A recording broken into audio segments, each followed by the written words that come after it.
চলো আজও বেরিয়ে পড়েছি নতুন একটা ব্রাইড করার উদ্দেশ্যে। তো আজকের আমার ব্রাইডকে তোমরা দেখলে বলবে একদম মিষ্টি পুতুলের মতো লাগছে। আজকে আমার লোকেশন ছিল কৃষ্ণরামপুর, এখানে ব্রাইডের বাড়িতে পৌঁছে গিয়েছি। চলো ব্রাইডের থেকে জেনে নেওয়া যাক যে ওর আজকে কেমন লুকটা চাই।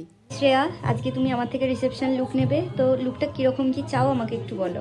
তুমি মাথার উপর দিয়ে আমার ঘোমটা দিয়ে দিও, আর হেয়ার Makeup? স্টাইলটা ফ্রন্টটা মেসি টাইপের, আর মেকআপটা তুমি তোমার মতো করে দিও। ওকে, চলো স্টার্ট করা যাক। এখানে আমার পুরো ফেস মেকআপ কমপ্লিট। তো দেখো এখনই এত মিষ্টি লাগছে। আর এই হচ্ছে আমাদের আজকে মিষ্টি পুতুল ব্রাইডের ফুল অ্যান্ড ফাইনাল লুক। শুধু মাথার ঘোমটাটা দেওয়া বাকি রয়েছে। চলো আমি একটু শুনে নিই ওর লুকটা কেমন লাগলো। তোমার রিসেপশন লুক কমপ্লিট হয়ে গেছে। তুমি একটা সাবেকি লুক চেয়েছো, মাথায় তোমার ঘোমটাটা দেওয়া বাকি রয়েছে, তার আগের ভিডিও এটা। লুকটা কেমন লাগলো বলো। পুরো একদম পারফেক্ট হয়েছে, আমি যেমন বলেছিলাম ঠিক তেমনই করেছো, আমার খুব পছন্দ হয়েছে। ভীষণ মিষ্টি দেখতে তোমাকে, আর সত্যি ঠাকুর ঠাকুর লাগছে। Thank you.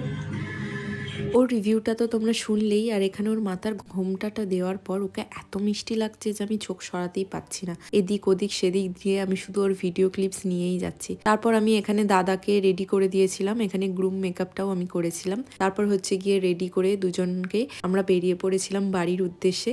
আপকামিং ব্রাইডাল সিজনে যারা চাইছো আমার কাছে মেকওভার নিতে, আর দেরি ভাবনা চিন্তা না করে চটপট বুকিংটা সেরে ফেলো। আজকের মতন চলো, টাটা।